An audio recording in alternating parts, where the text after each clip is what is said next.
Good morning student. Today I am going to deliver a lecture. My topic is efficiency of Carnot engine, which is the topic of BSc first year unit first.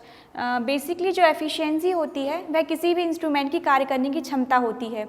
यदि हम इसे engine के परिप्रेक्ष्य में देखें तो ये जो होती है is the ratio of work done by the engine and energy given to the engine. यदि हम एफिशिएंसी की बात करें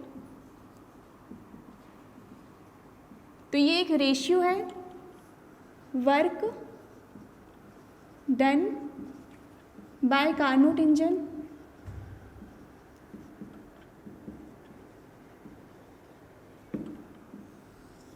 and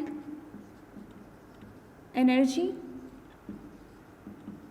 given to the engine. Basically जो ये रेशियो होता है W/Q1 का होता है।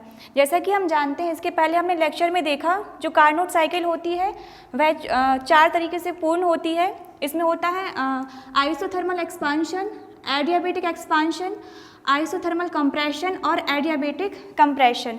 तो इन चारों प्रोसेस में कुछ वर्क डन होता है। तो suppose work done by gas in isothermal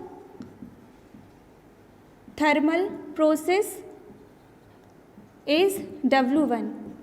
जैसा कि हमने पहली डेरिवेशन में निकाला तो W1 की वैल्यू होती है वो होती है RT1 log E V2 upon V1।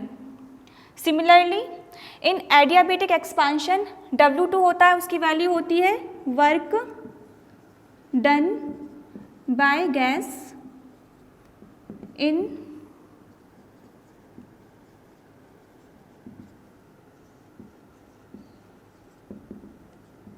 is W2 which is equal to R upon gamma minus 1 T1 minus T2। W1 की वैल्यू हमको पता है, W2 की वैल्यू हमको पता है। सिमिलरली यदि हम इसकी W3 एंड W4 की वैल्यू निकालते हैं और उसे हम पुट करते हैं इस फॉर्मूले में तो efficiency of Carnot engine find हो जाती है। Work done on gas in isothermal compression is W3 which is equal to RT2 log E V3 upon V4। इस प्रोसेस में हमने वर्क डन निकाला, इस वाली रुद्धोष्म प्रसार में वर्क डन निकाला, समतापी संपीड़न वर्क डन निकाला और रुद्धोष्म संपीड़न में वर्क डन निकाला। तो ये जो होता है W3 इसकी वैल्यू होती है RT2 log E V3 upon V4। यहाँ पे जो टेम्परेचर की वैल्यू है वो T1 से T2 हो जाती है। Similarly work done on gas in adiabatic process compression process is W4 which is equal to R gamma minus 1 T1 minus T2। अब यदि हम इसे इक्वेशन नंबर 1 बोले, ये equation number 2, equation number 3 and equation number 4। अब हमें find out करना है total work done by the engine. तो इसके लिए हमें क्या करना पड़ेगा, W1, W2, W3 और W4 को जोड़ना पड़ेगा। क्योंकि हम यहाँ देखते हैं यहाँ पे जो फर्स्ट 2 प्रोसेस जो होती है इनमें work done by the gas होता है और जो लास्ट 2 प्रोसेस होती है उनमें वर्क डन ऑन गैस होता है। तो जो गैस पर कार्य किया जाता है वो नेगेटिव होता है।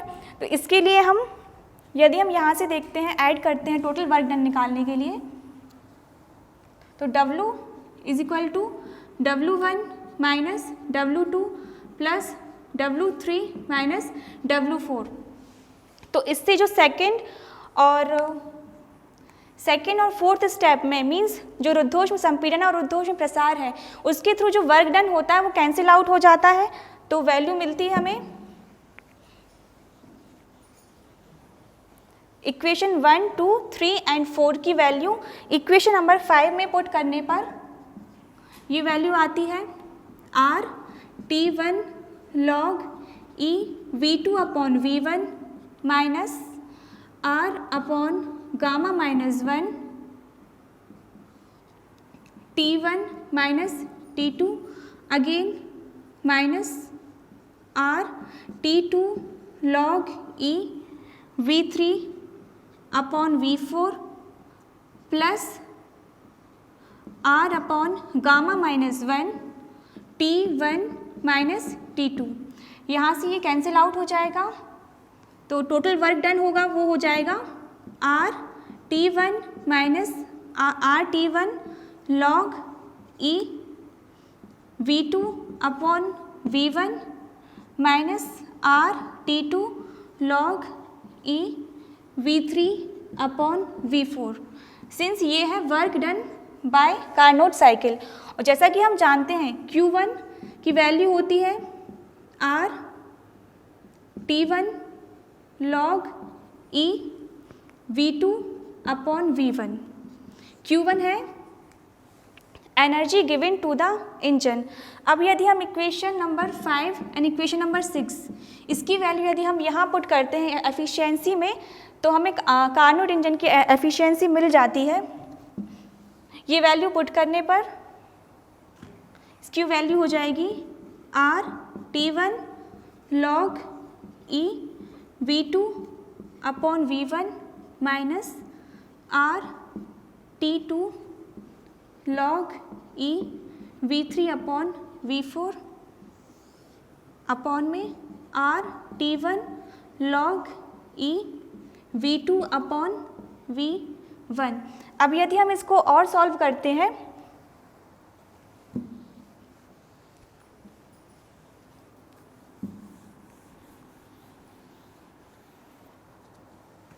तो ये वैल्यू हो जाती है एफिशिएंसी की, जिसे एटा से दर्शाते हैं हम R T1 log E V2 upon V1 upon R T1 log E V2 upon V1 minus R T2 log E V3 upon V4 upon R T1 log E V2 upon V1।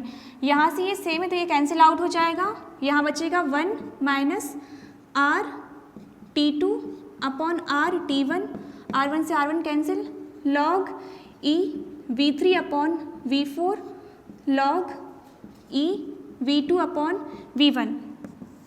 जैसा कि हम जानते हैं जिसकी जो 4 cycle होती है उसमें से 2 रुद्धोष्म वाली होती मीन्स एडियाबैटिक वाली होती है। तो एडियाबैटिक प्रोसेस के लिए हम जानते हैं T gamma minus 1 is equal to होता है कांस्टेंट, तो इसकी वैल्यू हो जाएगी T V gamma minus 1 is equal to constant K. T1 V1 gamma minus 1 is equal to K value हो जाएगी, T2 V2 gamma minus 1 is equal to K value जाएगी। Similarly T1 V3 gamma minus 1 is equal to K हो जाएगा and T2 V4 gamma minus 1 is equal to K हो जाएगा। अब यदि हम इसको सॉल्व करते हैं तो यहाँ से V3 upon V2 is equal to हो जाता है V1 is equal to V4 upon V1। यदि हम ये वैल्यू यहाँ पुट करते हैं तो एटा की वैल्यू होती है 1 माइनस T2 अपॉन T1। यही डेरिवेशन है एफिशिएंसी ऑफ कार्नोट इंजन के लिए। इसकी वैल्यू होती है eta is equal to 1 minus T2 upon T1। Thank you so much.